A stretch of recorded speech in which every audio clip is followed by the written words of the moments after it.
turashimye Imana ibahe imigisha kuri IGITEKEREZO TV kugira rero ngo iki giseko kibona imigisha kibona agakiza nuko kije inyuma ya Eliya. Iyo twizeye ubutumwa tubona imigisha mu buryo bwose.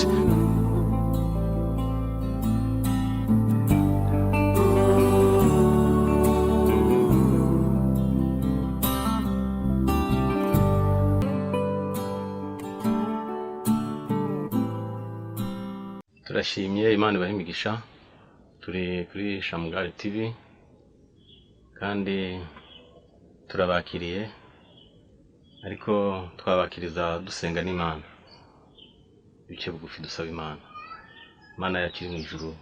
Ndagushimiye kwakira aba bana b'abasore bageze hano muri rugo kuko twagusabye turacyana gusaba mu kiganiro tugumye tugiye kuganira.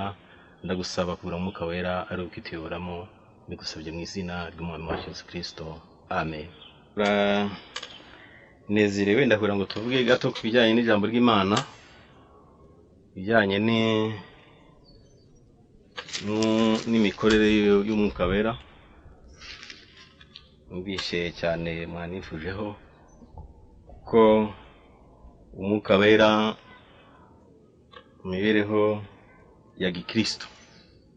Iyo tuvuze imibereho ya gikristo ni iyi, kuko dufite abakristo benshi, isi yuzuye abantu b'abakristo bavuga Imana, basenga Imana, ariko se mu by'ukuri ifatiro ry'ubukristo ni irihe? Icyo twita ubukristo, imyizerere nyakuri hamye abantu bagenderamo kugira ngo babone n'Imana, ni ikintu kimwe. Turi buganire wenda uko Imana iduhumeka itwereka, kuko hari ijambo dusoma mu Byakozwe n'intumwa ngiye kwereka ishingiro ryo kwizera ni kubona umwuka wera ni inzira imwe rukumbi. Iyo dufashe mu byanditswe byera ni ahantu tuzi wenda nk'abana b'Imana, niho ndi bufatire ku gitabo cy'Ibyakozwe n'intumwa 19. Hari ikintu kimwe Imana itwereka ahangaha. Paulo ari Korinto anyura mu bihugu byo haruguru, asuye mu Efeso asanga y'abigishwa bamwe, arabaza ati mwaho umwuka wera mugitangiye kwizera? Baramusubiza bati ntabwo twari twumva yuko umwuka wera yaje. Arabaza ati mwabatijwe umubatizo ki? Arabasubiza ati umubatizo wa Yohana. Paulo ati Yohana yabatijwe umubatizo wo kwihana, abwira abantu kwizera uzaza hanyuma ari we Yesu. Babyumvise butyo babatizwa mu izina ry'umwami Yesu. Paulo amaze kurambika ibiganza, umwuka wera abazaho, bavuga izindi ndimi barahanura. Abo bantu bari nka 12. Ariko ndafatira ku ijambo rimwe ritwereka hano haruguru ngo mwahawe umwuka wera mugitangira kwizera. Nico kintu Paulo yabanje kubabaza, kuko bari Korinto bavuga ijambo ry'Imana, umwuka wera mwarawubonye? Ati ntabwo twari twumva ko umwuka wera yaje. Yabasabye ikintu kimwe kugira ngo bahabwe umwuka wera, babatijwe mu izina ry'umwami Yesu, bahabwe umwuka wera. Ariko ntabwo ndi bwinjire ku by'umubatizo, ahubwo ndabereka kugira ngo ubone umwuka wera ni yihe nzira. Habonetse mu ijambo rijyanye no kumvira. Iyo umviye, kumvira niko kuzana inzira y'agakiza, kuko ijambo ry'Imana rivuga ngo utazumvira, iyo utumviye ntabwo ubona inzira y'agakiza, tubona umwuka wera. Umwuka wera ujyana ne kumvira ibyo wabwirijwe ukabyumva. Kuko bamaze kumvira babonye ko ngomba kugira ngo uhabwe umwuka wera, byasabwa ko babatizwa mu izina ry'umwami Yesu, kuko bwari bwo butumwa bw'icyo gihe cyabo. Kubwo butumwa rero nibwo bugiye bukagera kino gihe cyacu. Ubwo rero kugira ngo ubone umwuka wera ntabwo bisaba kugira ngo haboneke kumvira intumwa, kuko izi ntumwa zari zahawe buno butumwa kugira ngo ibaboneke rinye inzira y'agakiza. Nuko bashobora kumvira ibyo umuvuga butumwa babwiye. Bakimara kuvyumva ati burya ntabwo twari tuzi ko umwuka wera yaje. Bari abigishwa 12 ba Yohana, kugira ngo babone. Kandi na Yohana yari umuhanuzi, yari umwana w'Imana, yatumwe n'Imana. Urukumva ko nta kosa bari bafite, kuko bari babatizwa umubatizo wo kwihana, ariko hari hasigaye ikindi kintu kimwe. ubutumwa bw'intumwa bwa Yesu bwo bwari buje gusohoza ibyo Yohana yari yaravuze, kuko Yohana yari umuhanuzi ahanure ibyo kuza kwa Yesu, yari intumwa itegura. Ntabwo rero kugira ngo babone agakiza, kuko bari abigishwa ba Yohana, kugira ngo babone umwuka wera ushitse wuzuye, nuko bashobora kwakira ubutumwa bw'icyo gihe butari ubwa Yohana, bwabwirijwe na Yesu akabusigira intumwa 12. Bituma noneho kugira ngo babone agakiza, niyo mpamvu bagiye bashobora kwiyarinya inyuma yabura butumwa buvuga ngo mubatizwe mu izina ry'Umwami Yesu muzahabwa umwuka wera. Iyo niyo yari inzira yonyine kubona agakiza kabigihe cya Yohana Umubatiza. Niyo mpamvu bavuye hariya bakongera bakabatizwa, kuko bari babatizwa umubatizo wo kwihana, bashobora kubatizwa umwuka tumubatizo mu mazi kugira ngo bane umwuka wera. Kugira ngo tubone agakiza, tubone umwuka wera uzabane n'Imana, nukumvira uwatumwe muri icyo gihe, muri iyo saha y'icyo gihe. Wenda ngiye kuba urugero dufata ibyanditswe byera, dufatiye kuri Bibiliya. Ubutumwa dukunda kubwiriza tuvuga tuti ubutumwa bw'igihe cyacu. Iyo tuvuga ubutumwa bw'igihe cyacu, ntabwo ubutumwa bw'umuhanuzi Branamu, murabizi mwize ubwo butumwa. Niba turi mu butumwa bwa Eliya, ntabwo ushobora kubona agakiza muri kino gisekuru cyacu turimo utumviye ubutumwa bwo Eliya yavuze yabwirije. Kugira ngo ubone umwuka wera neza ushobora kuba wizeye bura butumwa. Bitavuze yuko hari ushobora kubona umwuka wera utarizera, kuko Bibiliya bitwereka ushobora kubona umwuka wera utarakira neza ubutumwa. Ariko twabonye ko abakira umwuka wera hano mu Byakozwe n'Intumwa 8:14 hatubwira ati Paulo avuga ati abangaba bahawe umwuka wera nkatwe, ninde ushobora kubimubaza ngo babatizwe? Bakira umwuka wera batarabatizwa, batarabwira ubutumwa neza, kuko umwuka yarabagira ubuntu. Imana y'umwuka biba ngombwa ngo buzuze inshingano zijyanye n'ubutumwa bw'icyo gihe, kuko inshingano z'ubutumwa bw'icyo gihe kwari kubatizwa mu izina ry'Umwami Yesu. Niho rero bahindukiye, aravuga ati abangaba ninde ushobora kubimubaza ngo batizwa bahawe umwuka wera nkatwe? Barabatizwa nubwo barahawe umwuka wera. Hari ikintu kimwe cyabura kugira ngo ubutumwa buba bwuzuye, nuko bashobora kubatizwa mu izina ry'Umwami Yesu. Iyo yonyine niyo ari inzira y'agakiza. Iyo tujyanye no twinjiye mu nzira y'agakiza, bishingiye kumvira intumwa y'icyo gihe. Niyo mpamvu na Yesu yavuga ati Mana icyo icy'ingenzi nuko bakumenya kandi bakemera uwo watumye. Iyo twamenyeye Yesu Kristo ukamenya n'uwo watumye, abo nibo bitwaga abana b'Imana. Tusubiye inyuma gatoya, dufate igihe cya Daniyeli. Igihe cya Daniyeli ndi kungingo ijyanye no kubona umwuka wera nyakuri, kugira ngo agakiza kabe kuzuye. Kuko abantu benshi agakiza ni kenshi abantu barizera, ariko koko se barizera bizeye ubutumwa bw'igihe? Iyo tuvuga ubutumwa bw'igihe n'igihe, twenda tufate nk'igihe cya Nowa. Iyo dufashe igihe cya Nowa yarizeraga. Nowa yahawe kubaka inkuge. Inkuge arayibaza, abantu benshi baramufashije, basubira inyuma bavuga ngo imvura izagwa, ariko bapima bakabona imvura itazagwa, benshi basubiye inyuma. Ubwo rero bwari ubutumwa, abizeye bose bagakurikira ubutumwa bwa Nowa, nibo binjiye mu nkuge nibo bakize, ndetse n'inyamaswa nimuzakiriye. Ariko muri kino gihe cyacu ntabwo twabwiriza ngo tubwirize ubutumwa bw'igihe cya Nowa. Nyamara ubutumwa bwa Nowa bwari ijambo ry'Imana muri icyo gihe cyabo. Kubaka inkuge bwari ijambo ry'Imana muri kiriya gihe. Ariko bagufashe ngo ni pasiteri cyangwa urupasiteri, umukozi w'Imana umubwiriza, ugiye kubaza inkuge ushire ku gasozi ngo muze mwinjiremo, ubwo butumwa buba bupfuye, kuko ntabwo ari ubutumwa bw'igihe cyawe. Iyo tuje Imana tugeze mu Isirayeli, Imana iha Abisirayeli amategeko n'amateka. Ibaha amategeko 10 ibyerekeye iby'isabato, ibaha amategeko yose y'10 yabereye ku musozi Sinayi. Hari ku musozi Sinayi bwari ubutumwa kutumvira ari amategeko, kutayumvira, benshi barimukiye mu butayu. Ntabwo bashobora kubona agakiza ngo babone ubugingo batumvira ari amategeko. Kuko none twavuga tuti kuko twe muri kino gihe cyacu tutaziriza isabato kandi amategeko y'Imana. Nibyo twemera ko isabato ari ijambo ry'Imana 100%. Ni itegeko ry'Imana kuko usanga mu byanditswe byera byavuzwe n'Imana. Ariko ntabwo biduhesha agakiza kugira ngo tuziririze umunsi kugira ngo tubone agakiza.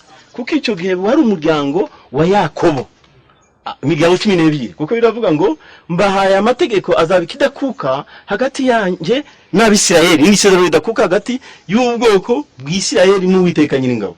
ariko hari abanyamahanga kandi hari cyari igihugu cya Palestina intara yabo imwe izuba ubungu hano turi kumanywa hari nijoro ntabwo Imana ashobora guha isi yose iyo sabato. Iyo rero ariko ntibibanye ko ari ijambo ry'Imana, ariko kuko ibu tutayizihiza kandi twizihiza icyumweru nuko tufite ubutumwa bw'igihe cyacu, kandi ubutumwa bw'igihe cyacu kubwumvira no tuzajya mu ijuru. Ntabwo kubwumvira kumvira amategeko ya Mose. Nubwo birivuga ngo Yesu yavuze ngo sinaje kubikuraho naje kubisohoza, yaje kubisohoza muri umwuka dufite isabato dusanga mu Agalatiya 5:21 niho batubwira ngo imirimo ya kamere iragaragara, gusambana, kwiba, gutonganisha n'urwango. Muzahasoma murabizi cyane ko bivuga, ariko bifika tubwira ngo isabato niki, imirimo ya kamere, imirimo y'umwuka n'urukundo, n'ukugwa neza, n'ukugira imico myiza, n'ukwizera Imana. Ibyo byose ibyo turuhutse ya mirimo ya kamere tuba tubonye isabato mu bugingo bwacu, ari umwuka wera. Nuvuga ko umwuka wera muri kino gihe cyacu niyo sabato, kandi niwe Yesu Kristo mu buryo bw'umwuka wera muri kino gihe cyacu. Ariko itavanyeho ubutumwa bw'igihe cyagihe ni ijambo ry'Imana, kandi ntabwo rizabaho muri Bibiliya, ariko rifite igihe cyaryo byarangiranye na kiragihe. Ariko mu gihe cyacu dufite ubutumwa twizeye kugira ngo tuzabone akakiza tubone umwuka wera, nuko tugendera muri bwa butumwa twahawe bw'igihe cyacu. Imana ibarimize cyane. None iyo tugiye rero tugafata Daniel, ndabereka inshingano kugira ngo tubone umwuka wera, abantu bitwa abakristo bazaje mu ijuru. Ni inzira imwe rukumbi, ni kumvira uwatumwe. Niyo byaje Daniel ahawe kugira ngo aramye igishushanyo, ikintu yibutse ubutumwa yabwirijwe. Umubwiriza w'umuhanuzi we yarinde cyo yari Yeremiya. Yihutiye gusoma mu byanditswe byera, areba ibyo Yeremiya yavuze, areba ibyo mu 70, areba hose ngira mu bwabwira bwose Yeremiya yavuze n'imyaka bazamara i Babiloni. Abibonye aravuga ati igihe niki ngiki. We yanze kuramya igishushanyo kuko yizeraga neza ubutumwa bw'intumwa ye, kandi intumwa ye muri icyo gihe yari yarabwirijwe na Yeremiya. None twihuse muri kino gihe cyacu, Bibiliya tubwiye ngo reka wenda dusome mu byanditswe byera kugira ngo tubone wa mwuka wera, agakiza nyakuri dusangiye na bene data bose. Turabisanga mu gitabo cy'Abafilipi. Tuje mu Bafilipi, ni inzira wenda ntoya mbabwiye bitari ibyanditswe byera byinshi, kugira ngo inzira y'agakiza abantu bakizwe. Abafilipi igice cya 4 ku murongo wa 9 hari inyandiko tuhasanga. Bibiliya iratubwite ibyo nabigishije, ibyo nababwirije, ibyo mwanyumvanye n'ibyo mwambonanye, aba ari byo mukora, nibwo Imana itanga amahoro izabana namwe. Uyu ni Paulo wigishaga ababwira ati kuko ibyo nabigishije, ibyo mwambonanye, aba ari byo mukora, nibwo Imana itanga amahoro izabana namwe. Nukuri kubwe igihe cya Paulo ndetse ku gihe cyacu, kuko ubu ubutumwa tubwirizwa bwaje kutugarura mu gihe cya Pentecote, kugira ngo ubone agakiza nta yindi nzira muri kino gisekuru cyacu cyangwa mu gihe cya Paulo, nuko ashobora kwizera ubutumwa Paulo yabwirije. Utizeye ubutumwa Paulo yabwirije nta yindi nzira agakiza.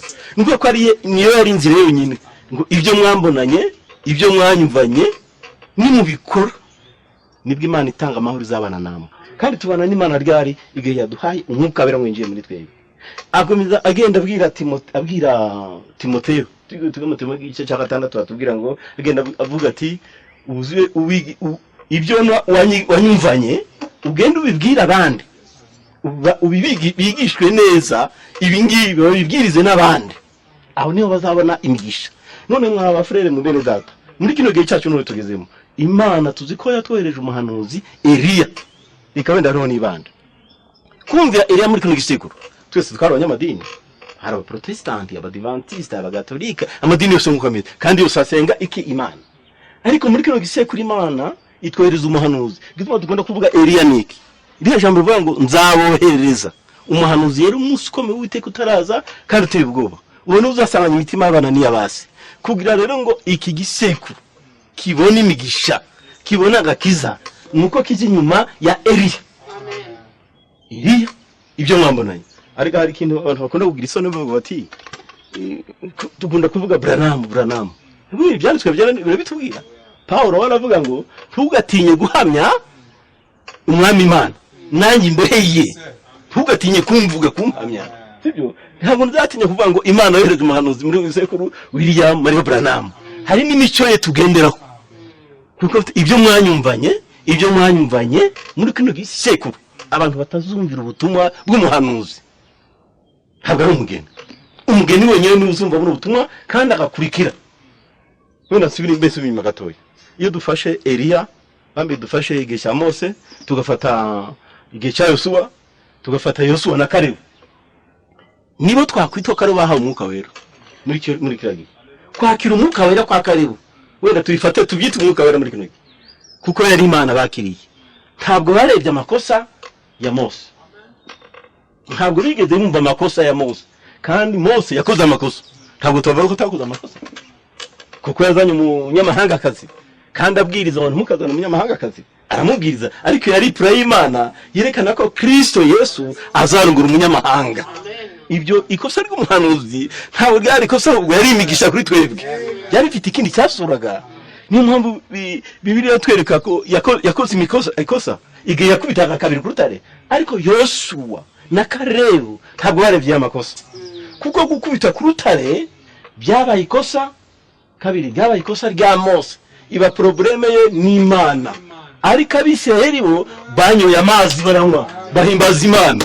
Bwa ijambo muri ya makosa have n'imwe amazi banywa amazi, ariko iba ikosa rya Mose, iba probleme ye n'Imana. Ntabwo byageze ku itorero ahubwo ryabonye imigisha. Niyo mpamvu tutareba icyitwa ikosa, kuko umuntu yakora ikosa, ahubwo tureba ubutumwa yahawe.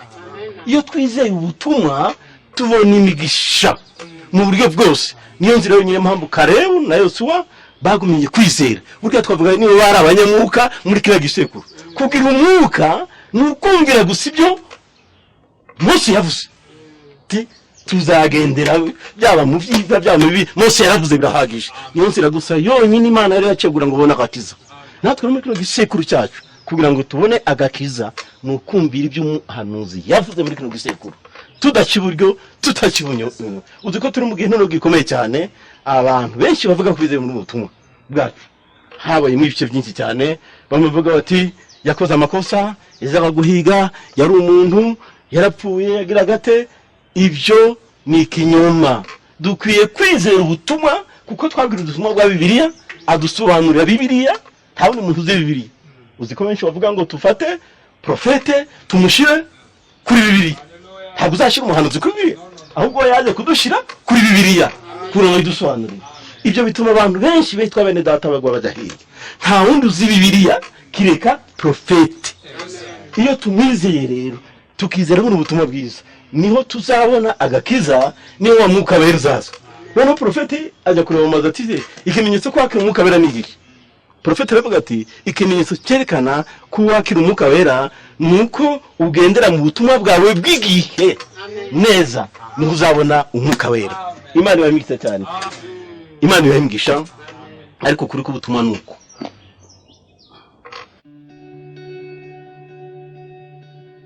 tubararikiye kugira ngo muze mukurikirana ibi biganiro bya Shamgari TV igihe icyo ari cyo cyose mu nyakanya, kuko harimo ingenzi, harimo ijambo ry'ubugingo, kandi nizeye ko muzahabwa imigisha igihe cyose muzakurikirana iyi televiziyo ye kuri YouTube Shamgari TV.